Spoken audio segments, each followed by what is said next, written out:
Hello, everybody. This is Scott McMeans. Right now, I am happy to introduce you to Carrie Grace from the St Bonaventure Academy.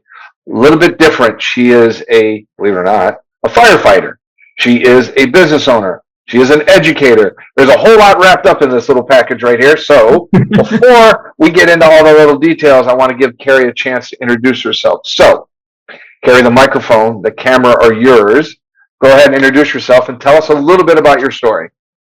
Sure. So, as you know, I'm Carrie Grace. I grew up, born and raised in Cleveland, Ohio. I absolutely love all things Cleveland. I went to St Bonaventure University for college, where I got an undergrad in pre-law and philosophy. After that, I just started teaching right away, got into teaching kindergarten, pre-K, absolutely loved pre-K, and then quickly climbed into the administration in the early child care sector, and then transferred over to St. Francis in Cleveland as the assistant principal. And soon after that, I became the principal and absolutely loved everything about it. I thought I loved teaching, but I am obsessed with just supporting teachers and being able to just really see them flourish in their element. So I really found my niche there. As you mentioned, I am also a firefighter. So I had always wanted to be a firefighter. And when my husband and I had our second son, we decided he did not decide. He just was on board because he knew I wanted to do it so badly. But it was 8 weeks after we had our second son, I went into the fire academy, and so I was taking classes on Tuesdays and Thursdays at night after I was teaching, and then all day Saturdays. So he was stuck at home with a newborn and a 2-year-old. So he's a saint. Yeah. You got a hell of a team infrastructure support system, I would imagine, right? Yeah, absolutely. So yeah, it was just beautiful, just being that busy and really learning.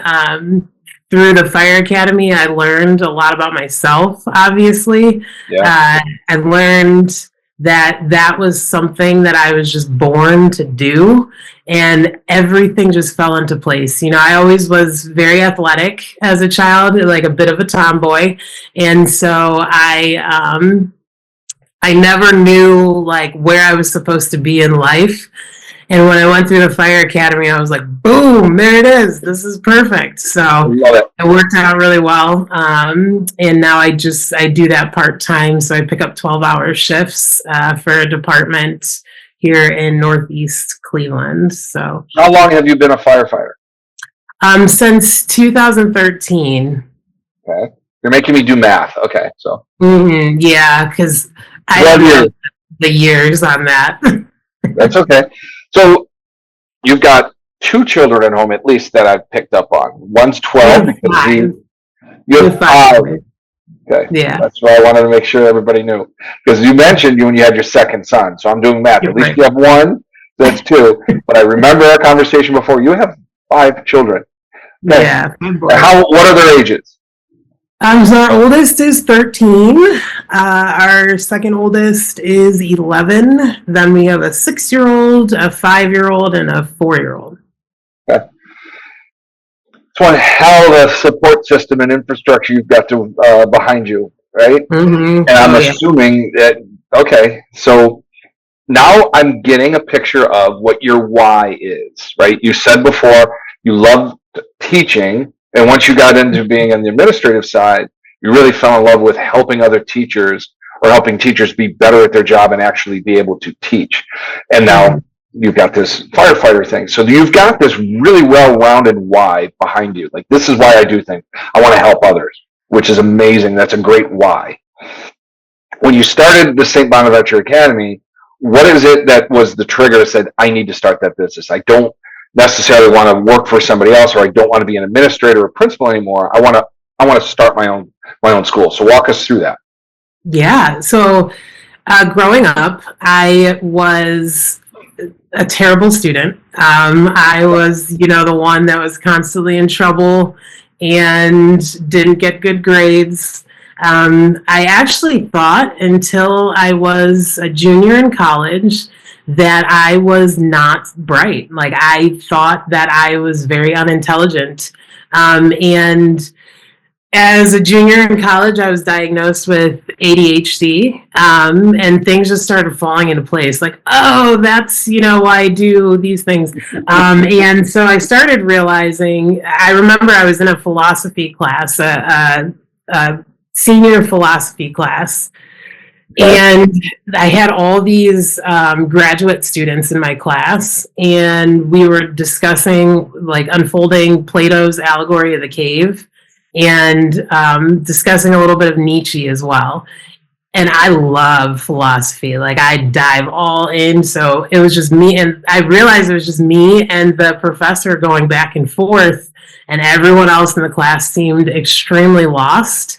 And then afterwards, I had all these graduate students coming up to me and asking me if I could help them understand some of this material. And I was like, me? What? Oh my goodness. So, like, things started to fall into place. When I became the assistant principal at St. Francis in Cleveland, which is in the inner city of Cleveland, so it's 72nd and Superior, right across from Engine 22, I started learning. You grow up with this mindset that teachers can do no wrong. They know everything, and you listen to everything because they know what they're doing.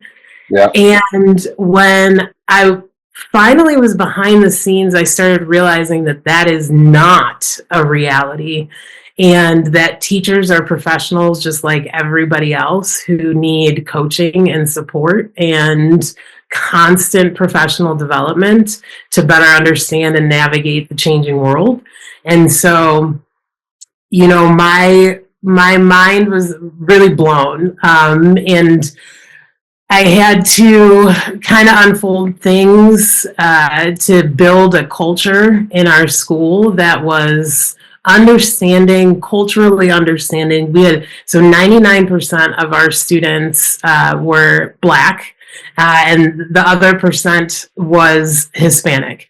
And so it was, a lot of people say, oh, it's so diverse. It's like, no, that it's not diverse. It's actually the opposite of diverse. But our staff was also the opposite of diverse. And so it was really important for me to find those qualified individuals who really resonated and connected with our students, and some of the traumas that they've been through. And that doesn't even mean race. It means your experiences, right? Yeah. So finding people who really understood and knew, and so building this culture of just love and respect, and really supporting the whole child. But, it took some time, and it took a lot of conversation and hard work, but we got to this place where we were 100% doing everything that we possibly could together to support our students, and it was a beautiful thing. Then, I started realizing that I felt like I could make a bigger impact if I could bring in some different styles of teaching, implementation. For example, like a boarding school, I would not have been able to do that under St. Francis. And so there were just all these elements that I was starting to see based on the data that I was pulling from our families and our students and our teachers of how we could support the community even more. And so this is kind of where St. Bonaventure developed. It was just that true understanding of, this is where our students are, this is where our community is, and this is how we can really truly get to where we need to be. But we have to think outside the box, and we have to add in some things that aren't traditional. And with that, here we are, really trying to do everything we can.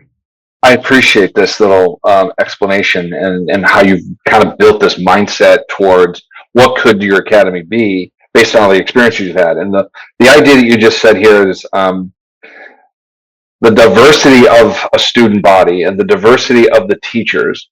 It's not so much based on the race. You wanted to really capture the experiences and the voices that people could have because of the diverse backgrounds.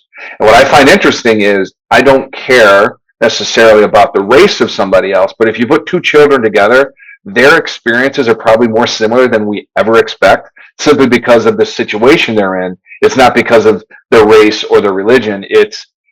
This is a 9-year-old child that has a really interesting experience, or unfortunately, that could be a very bad experience, and they share that with somebody else, right? Mm-hmm. So let's pull the veil off of this and let's talk to. And I really like the one line you said is the families, the students, and the teachers come together to realize this is our chance and opportunity to communicate and build a community that we all want to be a part of. To me, that's more in line with the actual spirit and expectations of teaching.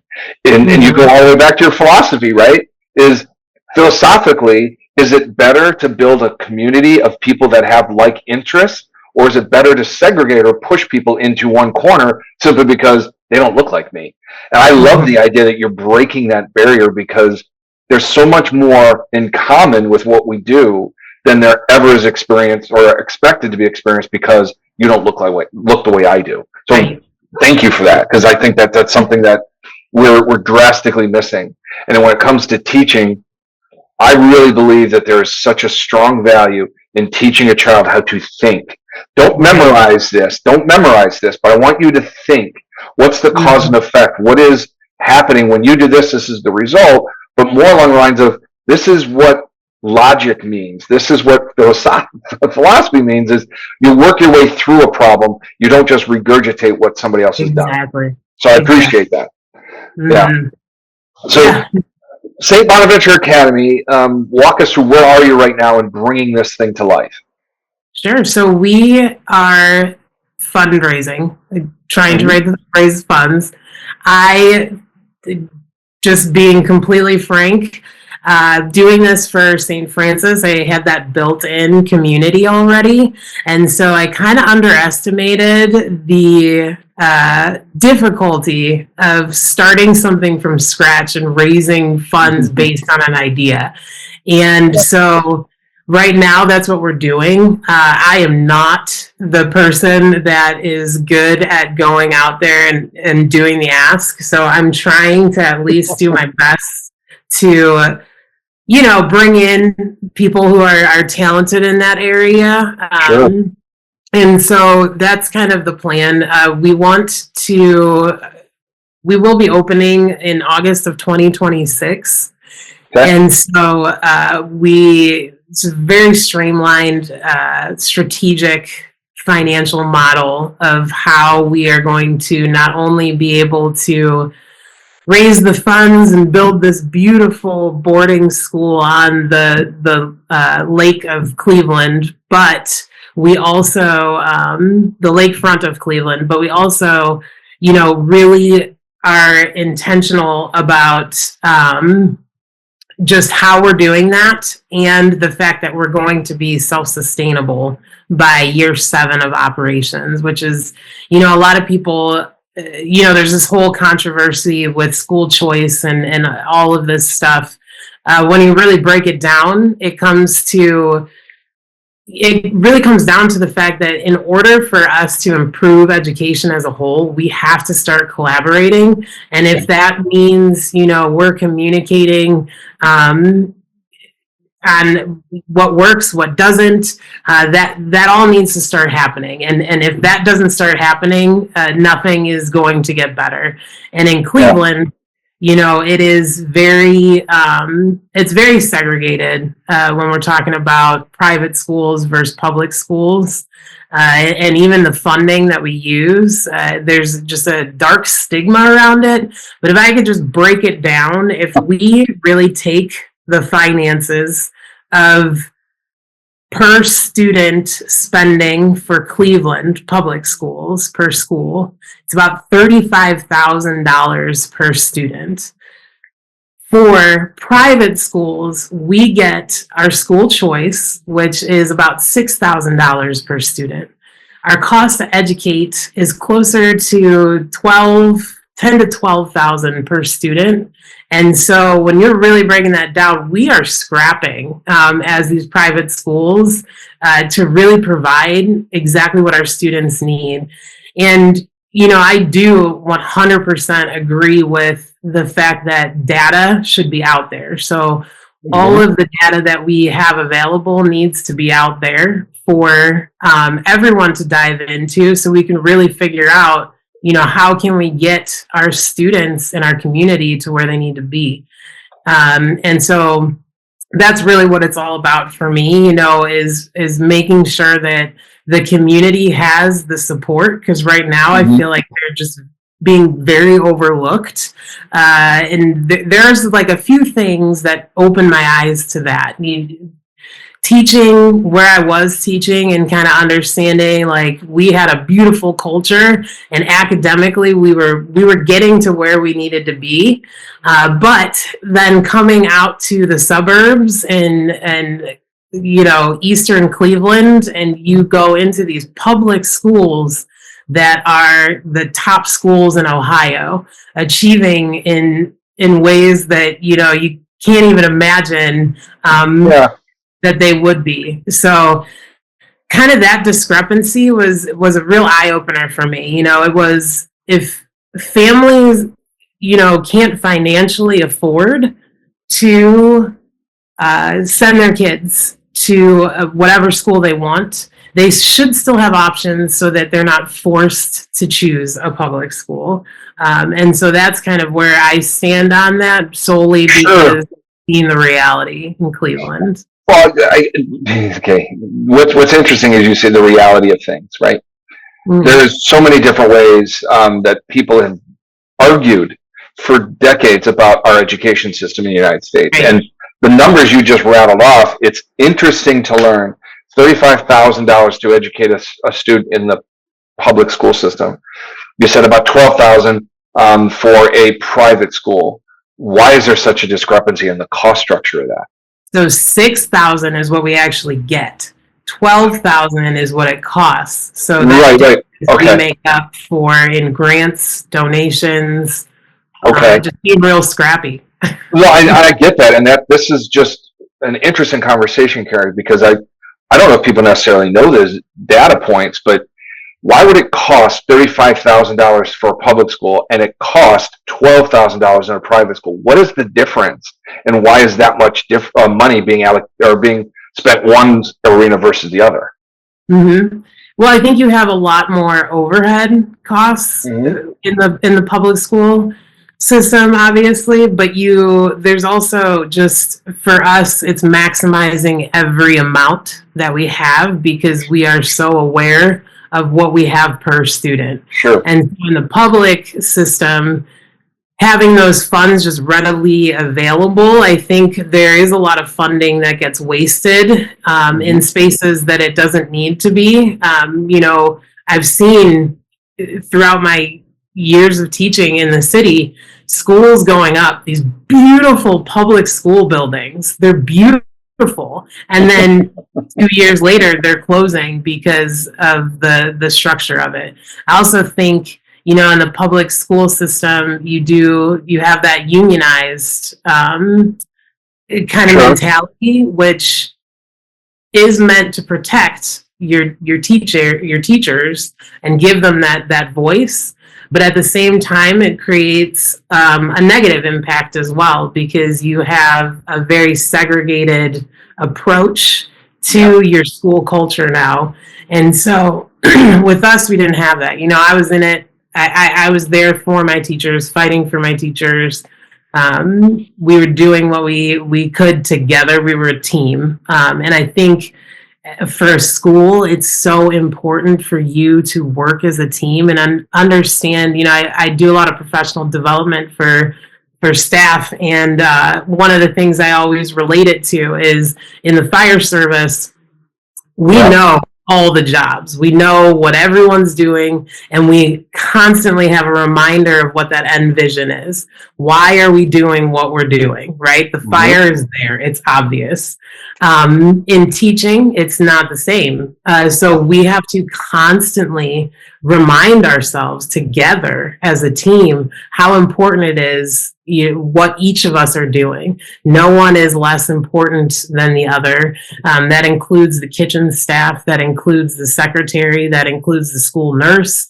Everyone is just such an important part, and everyone needs to understand and feel like they're an important part of what we're doing in Yeah, order to truly impact our kids. So, I love what you're talking about is, and this is a very interesting point, and I don't know if it's going to be controversial or not, but I'm going to suggest something. There is an accountability in the private sector that does not necessarily rear its ugly head in the public sector. So what you're identifying is through awareness and overhead and operations and the approach they take on the public sector, it makes it hard to really identify where all the money's going or where it's coming from. right. But on the Mm-hmm. private sector, you know exactly what you're doing. I have Right. this much money and I have to allocate it among these students. And now I'm going to take a team approach because, as you said, and I love this because this is what businesses need to pay attention to as well. So, great lesson. Not one person in your organization is any more important than the other. If you are a janitor or the CEO, you hold the same amount of importance for the viability of that business. Same thing holds true in a school system. If you Mm-hmm. all work together to take care of your customer, the customer is going to be happy.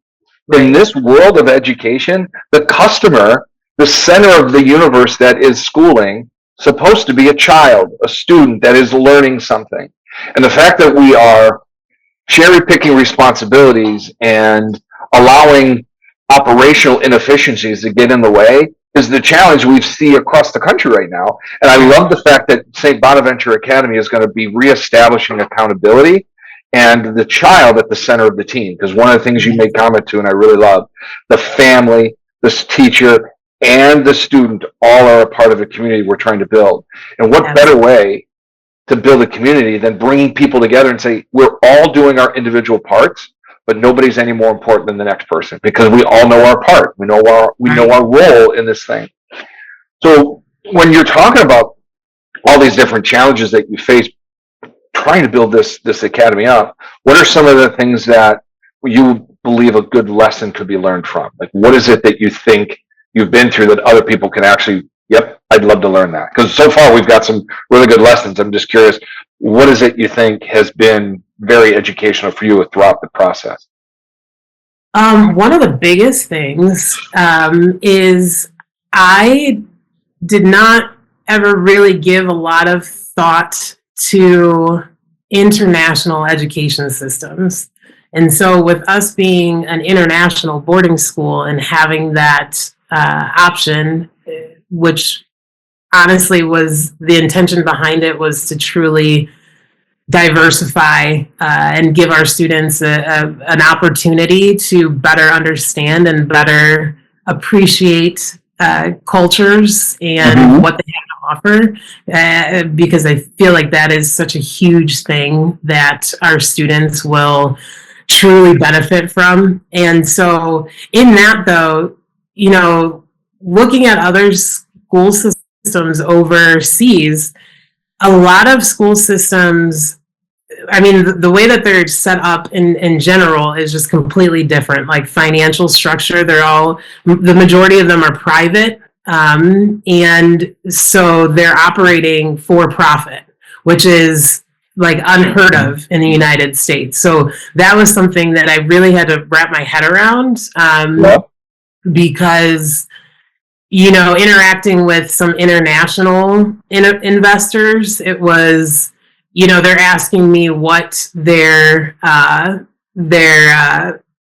give back is going to be, and well, no, we are a nonprofit, and then I have to explain what that is and why we operate the way that we do, and get into a little bit of like government, and it's just it's been an interesting journey. And so that was one thing that I'm still learning. It's also how they approach education. So Yeah. from the back to the bottom, which makes from the future to the present, where is this student going to be?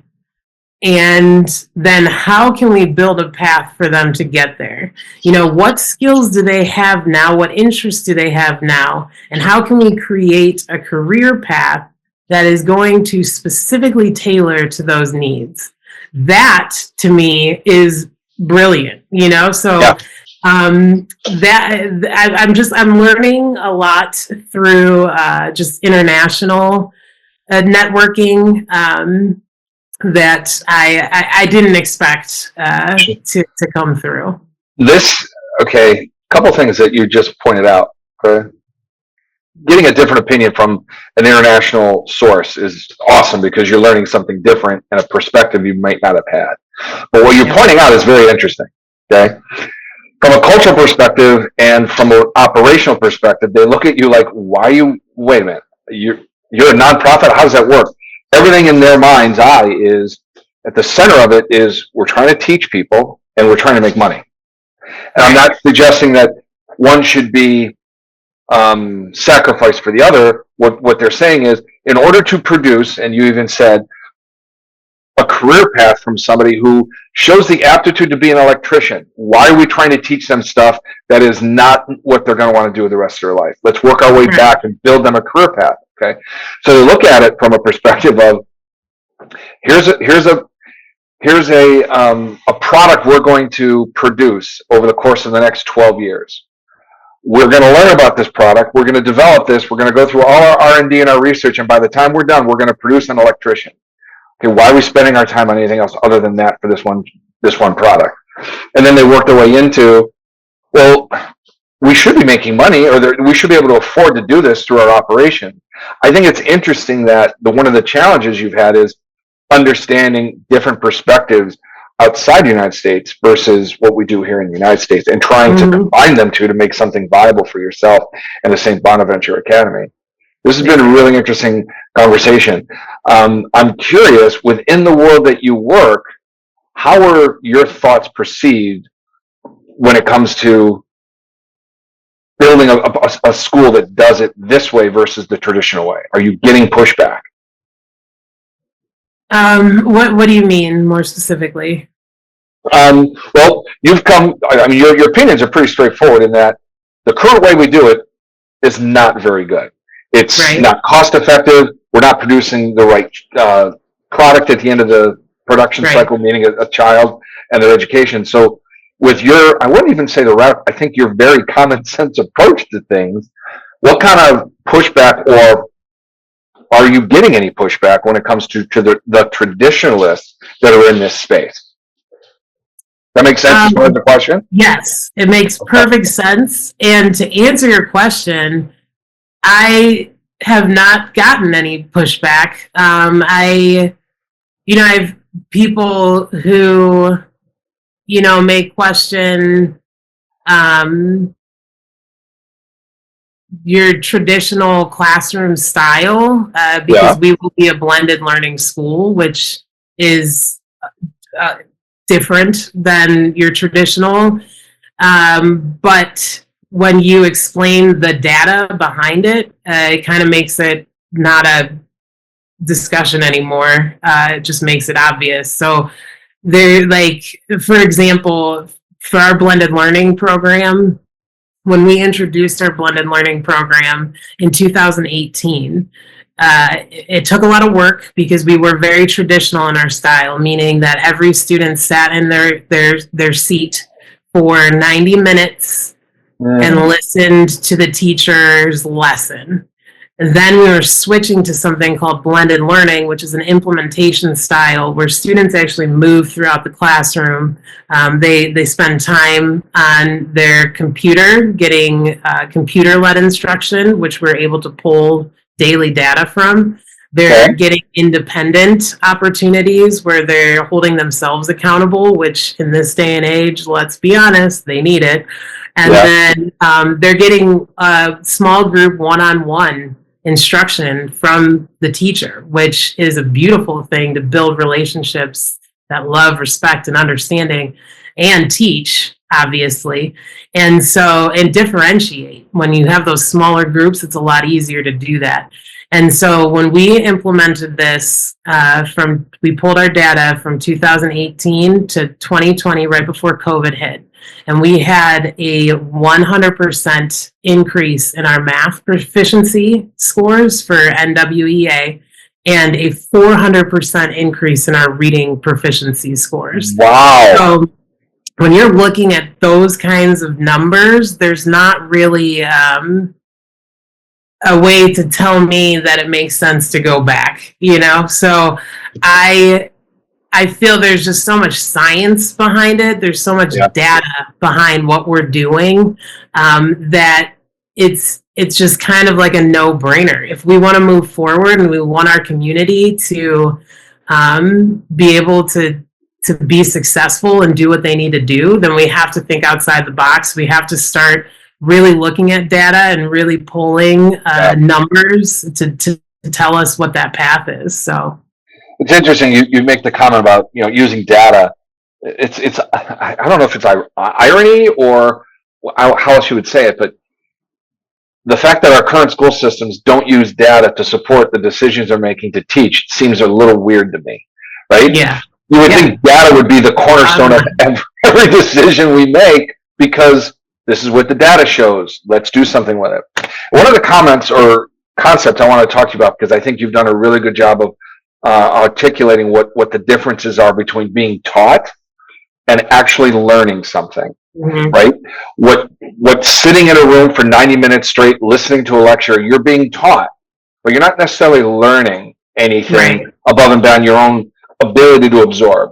When you get up and you walk around, you move through different stations, you have small groups, and you get a chance to differentiate that lesson from this lesson, this student from that student, and now you've got an intimate relationship with you and your teacher. You can start to learn as opposed to being taught. And for me, I do a lot of work with people. Like, I can teach them everything that they want to know. It's in a book, but to learn it, you really have to experience it. And I think that's what's really come across from our conversation today is your cornerstone is learning, not teaching necessarily. And I appreciate that there, Carrie, because I'm a big believer in our children need to learn how to think, not regurgitate what they've been told. And I appreciate that. Couple minutes left. I want to ask you one final question. Sure. If I were to put you in a time machine and drop you into 18-year-old self, so you're going to sit down on a park bench next to an 18-year-old Carrie, what do you say to Carrie? What would you tell yourself? I think I would really focus on reflection. Everything that I've learned in my life, it's been through hard times and reflecting on who I was and how I responded and how other people responded and what that, relationship looked like. And so I think what I would say to myself is just relax, take time, enjoy it, live in every moment, even when it's a bad moment, because you're not going to get that moment back, and you're going to learn something from it. You're going to learn so much more than you ever thought possible through just reflecting on the experiences that you've had and the opportunities around you. So I think love that. Thank you so much. It's really nice encapsulation of our conversation, right? Through the hardest times is when you learn the most, because you've actually had an experience. Carrie, I want to thank you. Anybody wants to connect with Carrie, look at down below. That's where you can get in touch with her. All the contact links will be there. If you'd like to get in touch and donate, whether it's your time or your funds to help her build this school, I'd love to have that connection made. So please take the time, click, get introduced, and St Bonaventure Academy is going to be a success. Thank you, Carrie, for being a part of this. Thank you. Thank you. This was great. All right, we'll see everybody on the next episode of the Business Spotlight.